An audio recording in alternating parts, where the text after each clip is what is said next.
Well, interesting thing. I just checked now online, Malkwe and Nyota. What did I find out? I found out that Nigeria has operated a constitution since 1946, and we're operating the 8th constitution right now. Before we have this conversation with our guest who is already with us in the studio, what do you make of this? Malkwe and Nyota, I'm wondering, the question has never been what or whether or not. The question has always been that of how, because in our conversation with Mr. Ogunye yesterday, you also heard him talking about the problem has never been what. It's also been the issue of legitimacy. In 2005, we had one, and there was a fly in the oil of that process. And then in 2014, we had a report. People are wondering, who has even looked at that report in any way, manner, shape, or form? That's one issue that I think this particular conversation, New Clamour, should be about. How do we select the people who will create a new constitution for the Federal Republic of Nigeria?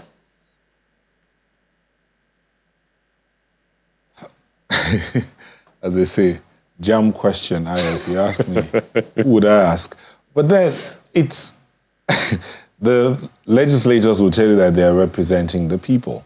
And so they can actually get to that point where they say, this is what we need to do for the sake of the people we represent, if indeed they're representing the people. But someone asked the question, do you think one who is benefiting from the current structure, the kind of structure that there is, will want to change that structure, knowing that if that is changed, his or her own benefits will be cut off? You know, these are all questions that are running around the minds of a lot of Nigerians.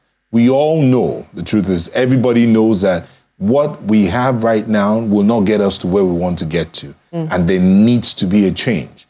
But a lot of the people who are there right now, or every one of us, indeed everyone, not a lot of, everybody, is wondering, how would I manage this change that is needed and still ensure that I get the benefits that are supposed to come to me? Well, somebody has to bear the cut. Indeed, and I think that's where the leaders come in. Somebody's got to ride the bull. The question or the thing for me is, can we get there already? Because the conversation around getting a new constitution has been on for too long. Too long. Every year we see every new assembly, we see the National Assembly setting about to amend the current constitution that we have. I do not know how many times we've successfully amended the constitution. Now, successfully is a different kettle of fish, but I do know that there have been many attempts to amend the constitution. We had one in the last administration, President Buhari passing in or signing into law some of the landmark amendments that were made. Sadly, it doesn't still seem to have affected things. But I think that generally there's still big questions as to, how aware is the everyday Nigerian about the need for the Constitution? How connected is the everyday Nigerian to conversations such as was hosted in Lagos 2 days ago in honor of Professor Ben Nwabweze? There are big questions around that. Are we breaking down the current Constitution that we even have to our young ones, our babies, for them to understand what is expected of them as citizens and what their country, should do for them? These are basic things that we can begin to incorporate while it is that we start to angle for a new constitution. Now, whether the new constitution is going to be the be-all, of all that we really need is another question. But if this is what we truly desire, the thing for me is, can we already get to it? Ayo. Well, I'm not going to be the one to answer that question. Professor Anthony Kila is here with us to answer that question. He's part of that process that you cited along with Nyota. He's a professor of strategy and development. Thank you for joining us this morning. Good morning. Good to be here. I also saw that you literally put your weight behind the event before it held, in that write-up that you put out. Yeah. The question of persuasion. Yes. How Malkwe said something quite instructive now. How do we even get people on the bus? I think that is the fundamental question, that mind view. Allow me to say that part of the reason why we're in trouble in this country is our perception of issues. the way you look at a question, the way you address an issue, affects the way you respond to it. And that is the difference between A students and those who get by. It's the understanding of the question. It's not really, it's less understanding of solution. It's really understanding the question. I think the first step we need to do is to make people realize that the Constitution, the ground norm, is the underpinning substance upon which the whole nation, nationhood, state, government, governance, relationship is built. The idea that we as a people, we decide, before we separate into party A, party B, unitary system, federal system, we get together to say, this is who we're going to be. This is how we're going to live together. This is the limit of government. That is what makes a country work. That is what makes an association work. You look at the Constitution. Now, why is it important for people to get behind the Constitution? Because it is believed that people have a say in planning their future. They will plan it right. The Constitution allows people to say, let us sit down and plan tomorrow without knowing who's going to be where tomorrow. John Rawls Cole said, the invisible veil of ignorance, in which we blind ourselves to say, whatever happens tonight, no Nigerian will be victimized. Let us agree that. You see, when you have those kind of fundamental agreement, everybody will put the right thing forward. Everybody will say the right thing because they don't know what's going to happen tomorrow. And therein lies a difference between a new constitution and an amendment of a present constitution. A new constitution allows you to reset the whole thing. And it lets you do it in a blind way. You know, I reference a quotation from Mr. Batunde Fashola's book, which Malkwe cited yesterday. That, look, is the Constitution really the problem? Given that, be it this Constitution or the new Constitution or any Constitution at that, it is going to be operated by people. Yes. And you said something significant. The problem is not whether or not you know the answer. The question is, do you understand the question? Absolutely. So we are talking about a new constitution when we have a substantive constitution that is being operated in breach. I argue that the possibility of breaching the present constitution is mainly the reason. One, because the present constitution is not a people constitution, it's alien to the people. And second, because does that give any, my apologies, does that give anyone the liberty to operate it in breach? No, it doesn't give them. One example that I can cite to you straight up, and thankfully a governor was at that event. More than one governor, yes. More than one, quite a number of them operating the constitution in breach. Some will argue. Yes. The constitution says there is a substantive local government, but then the governor will come into the office in a number of states, and they will just suspend or cancel all elections and appoint. That is an operation in breach to the constitution they swore to uphold. And here's the point. You see, they're able to do that, one, because that constitution they swore to uphold, most of them don't know it. Imagine a new Nigeria where we tell everybody that wants to run for office to prove to us that they've read and understand the constitution. Imagine a new constitution that is built on the experience of the violation of the current constitution that imputes that if you as a sitting governor violate the law, this is what is going to happen to you. And I think also in that constitution, it is important to notice that we're writing a future built on the present and past that is not working well. I think that is the advantage of resetting. You see, we need to look at the new constitution like what we do every December or January, in which we have a New Year resolution. It's a new time to rebuild the whole thing. And to do it, not just with hope for the future, but with a clear scar on our body of the past and present. Prof, I know that my colleagues, they would want to have this conversation with you, but you mentioned something about perception earlier. Yeah. If you are talking about a reset, the kind of reset that I would think is what Babangida did when he was in government. Yeah. He drew the line for the kinds of people that can or cannot participate in the political process. Yes. He said, look, if you've done this before or done that before, you are disqualified. If you have not done this or you have not done this, you can, contest elections. That was some kind of reset. Is that the kind of reset that this constitution is also? Well, it's very possible. I mean, you're a Nigerian citizen. If you agree with that, your voice will be heard. Babangida was a genius in bringing those kind of ideas. And no matter how you load IBB, there's some ideas that come around him that you cannot argue with. So that's the kind of reset you want, a radical reset of such nature. Yes, that's what some of us want. I don't know if all of us, but definitely so. Okay. Well, you talked about perception. Yes. And I'll also reference Mr. Fashola's book. Yes. Said when we talk about the CPI, the Corruption Perception Index, yes, many people focus on the C, yes, the corruption. We don't focus on the perception, yeah, which is one of the issues that a number of people are raising about this constitution as well. Yes. That perhaps it's an illusion, a perception. Because some people, as you say, they don't read the constitution. They just live with it. Okay, that's what it says, and that's what people are saying. Okay, I'm going to go with the flow. They don't really know what the issues are, but because it is a loud noise being made about a new constitution, they're just towing the line. So how do Nigerians get on the bus based on perception? Because the challenge is how do we select the people that will come up with this new constitution? Well, I think, you see, there are two things going for this new journey. One is that we've had our fingers burnt with the present and the past constitution we have. So if we're building a new one, we're going to have in our mind to avoid the flaws of the past, hopefully, unless we're totally crazy or drunk when they do the new constitution.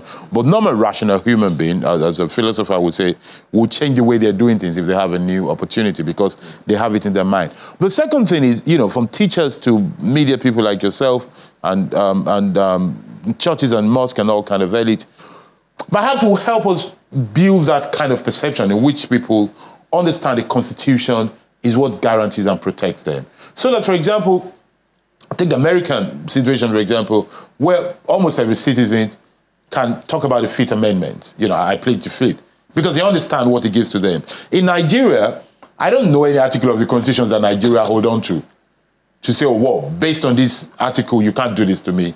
Or based on this article, I can do this. Only lawyers do it. And even the lawyers, let's ask them, the way they come on here to do it can be vexatious sometimes. When they start quoting some numbers, I think they should learn to just stick to plain English and stop reciting those numbers. But here we are. So the point is, perception, the new constitution should be, because it is being built as a people's constitution that's had input of people, people will remember that debate, and the perception of such conversation will make them more committed, involved, and defensive of such constitution.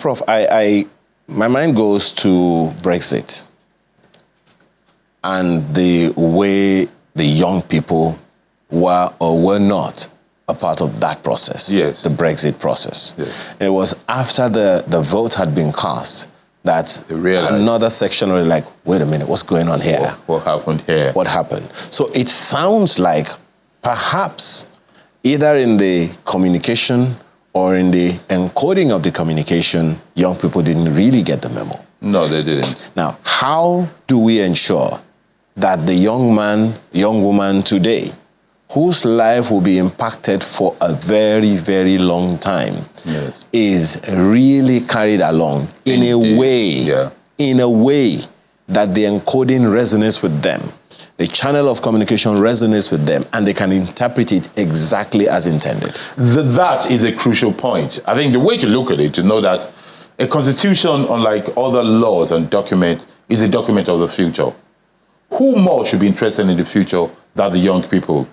The fact that the campaigners to remain in Europe did not get the young people along is a burden of leadership, or rather, it's a failure of leadership. They were not able to identify that this is a demographics, and there's been paper written on this, I'm not just saying it. They were not able to identify their demography and carry them along, and the other side was able to tap into that flaw and sensationalize. Moving forward, it will be the burden of leadership to ensure that young people are carried along and other people are able to understand the importance of having a people's constitution, and then you will get your perception and leave us in peace. Well, Prof, you teach young people. Yes. And I look at the crowd in the room of the colloquium that you held. Yes. I'm not sure how many of the people in that, as part of this constitution, yes, how many young people were either in the room or able to understand the rhetorics that were going on? Well, I think a lot of young people are, because we took our time. That thank you to Channels TV and other TV stations that has paid attention to it. But we took our time to stream it, and as of yesterday, we've realized that over 2 million people have followed it across the world. It was done on different channels using technology. So we were deliberate to make sure it would be a popular thing. The selection of the guests and key participants to the colloquium was based on two simple factors: those who can, those who have done it, and those who get it. Let's hear them say it. We'll put facts there. Because we knew somehow we were challenging the status quo. So it is better for perception to start from the toughest place. If those who have been involved and not been able to do it are convinced on the need to try it again, then it will be easier for people who believe in it. And I must really say that, people who know me will know my inclination to criticize the establishment and the status quo. But I must, really recognize all those who turned out, even at short notice, because they recognize the importance of the topic and they appreciate the name and honor of whom we were doing it. Okay. My colleagues in Abuja have questions for you as well. Yes. Go ahead, guys. Well, indeed, Prof, the roll call was really impressive, and it was very good to see all of those guests that were there present at that event. Honorable Professor Nwabweze, even after he has passed. However, the conversation now is, how do we take it forward? If they have expressed this beautiful sentiment, and maybe there is some consensus at that level that we need to do something different, how do you see this conversation moving forward to action? Well, the way to move forward commonsensically is to continue talking about it and getting more people involved. In a more operational way, a communique of the preachers will be coming out in the next 24, 48 hours that will explain this. Since I'm here, let me give you an exclusive here that, and I hope I'm not letting too much out of the bag before Chief Emeka could pull my hair. But there is, which is likely to do, but since I've said it, let's do it. There's a committee for the actualization of the process, which I am co-chairing or chairing under the guidance of Professor Anya. So we have a plan. We're putting together a team that will be in charge of actualizing these people's constitution. And the mandate of the committee is a very simple mandate. It has to build alliances across sectors of the country, across generations, so that Ayo Makinde will be happy, and across various parts of the country, reach out to people, get people involved, from the presidency to the simple citizen of the country, from professions. That is where we're going to. We have clear idea on the possible options, and I think the colloquium has brought that out as well. The role of the legislature is clear in our mind. The role of the executive is clear in our mind. The role of the media is clear, although we won't ask them because they might get angry. Because we blame them for a lot of things. But let's go ahead. The next question is, the idea is that what? What are you hoping will happen with these alliances? We're hoping that these alliances will understand the importance of getting a people's constitution, and everybody will then do their bit in doing it. And let us say here, there's a cross-party promise of support already, which is impressive. The governor of Lagos State pledged a magnificent support, so I say thank you to him. And beyond my thank you, he also gained the leader of opposition, Bode George, who said that for the first time, the governor of Lagos State has won his heart for his commitment. So, miracles have happened. Let us thank the man from Sokoto. What's the former governor of Sokoto's name? Tambuwal. Yes, the new senator, Tambuwal, who gave a very articulate position, explained it, and promised in the name of all the senators that if we need them, they'll be there for us. So I think, yes, the coalition is forming up for a constitution. Okay. Are you also putting any emphasis on the 2014 the 2014 confab that happened? Because part of what we heard also came out from that was that, there's a call on the current government to take a second look at the outcome of the 2014 confab. Personally, I think we should, for two reasons. Number one, because that confab report, which I have read, and was presented physically again to the country through the chairman of the Patriots, Chief Emeka Anyaoku, who then do what he wants with it. But symbolically, what's represented, I think it should be looked at for two major reasons. Number one is that the content really covers a lot of the points that Nigerians are yearning for. But also because the process, the consensus, the consent that led to that content is one of the widest I have seen in discussions in Nigeria. For some reason, members of that confab took their time to make sure that almost every point reached there was reached via consensus, or at least, very big majorities. I've seen, the working papers, 70%, 85%, some of them 90-something%. It really doesn't get better than that. So I think, yes, it is worth looking at. You say a second look at it. Let's even call it a first look. I'm not sure some people have had a first look. So let us beg them to start looking at it today. The Patriots will be sharing it. Let me get the Secretariat in trouble a bit, because we think the Patriots should make that document available, and those interested will still be able to contact the Patriots and get it through the Patriots, and hopefully through you as well, Malkwe. Professor Kila, indeed, that colloquium was quite an interesting one. As I mentioned earlier, we had a lot of the past and present public office holders all there talking about the same thing, which is how to move Nigeria forward. I know I mentioned the number, or is it Malkwe that mentioned the number of young people there, the people that own this nation. If we do remember, former President Olusegun Obasanjo apologized, telling Nigerians that, yes, we have failed, the older generation have failed, you, the young people, step up. The number of young people there, some will say, is quite infinitesimal compared to the number of the older generation that are there. But one might say it's because of the importance of what the past has done or needs to bequeath to the younger ones. So let's look at the 2014 confab, and then someone mentioned again the 1975 confab. Are those two reports going to be looked at in a way, weighed side by side to say, okay, this is where we're going to. We've looked at this one, we've looked at the other one, or we're just going to move forward for something fresh? It is my view that really, for self-respect and public credibility, anybody who is going to discuss constitutional affairs in Nigeria and making of a new constitution for Nigeria should have the discipline to actually read all. 99, 79, 75, 53, up to 46, I argue. I think, you see, there's some things we do that are not right to ourselves, and we should stop it, and we start calling people out that if you're going to discuss something that will affect people's life, take your time to actually know it, read it, get it read for you. And I think that is important, and that is part of perception that we can give about this new process, and with which we can involve our youth. The question about the youth was raised by Ayo. He's the expert in finding what is wrong in whatever one does. So he's the one who raised that. But as we said, we're going to take a deliberate step to make sure that everybody, including the youth, are involved in the understanding of it.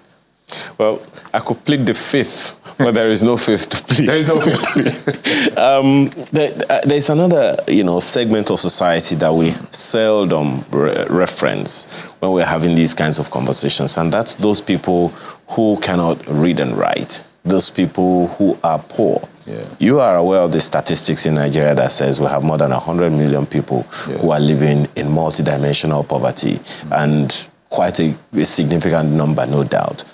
And they are also part of the population that we're going to be talking, that we should be talking to. What's the engagement strategy? The challenge of reaching people in the nooks and crannies of Nigeria is a significant one in the far and wide parts of this country. What's the strategy that we can, so that people can begin to get sensitized about this?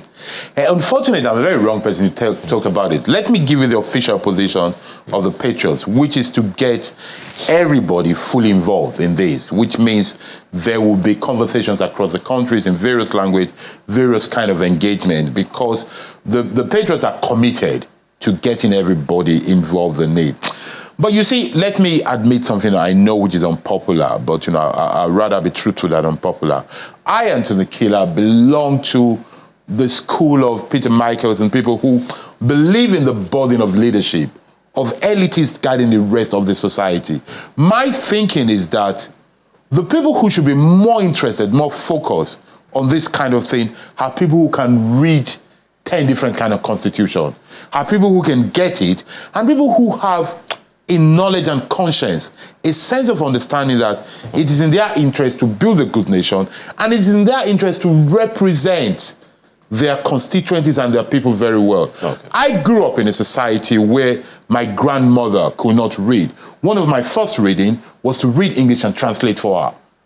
And that gives you a sense that you are in charge and other people depend on you. But then I think we need to rediscover that. I agree with you. One of the issues to respond to in the selection process will be the level of patriotism. Don't answer that one right now. No. We'll bring you some other time. Professor Anthony Kila, Professor of Strategy and Development. Thank you so much for your time this morning. Thank you. And all the best.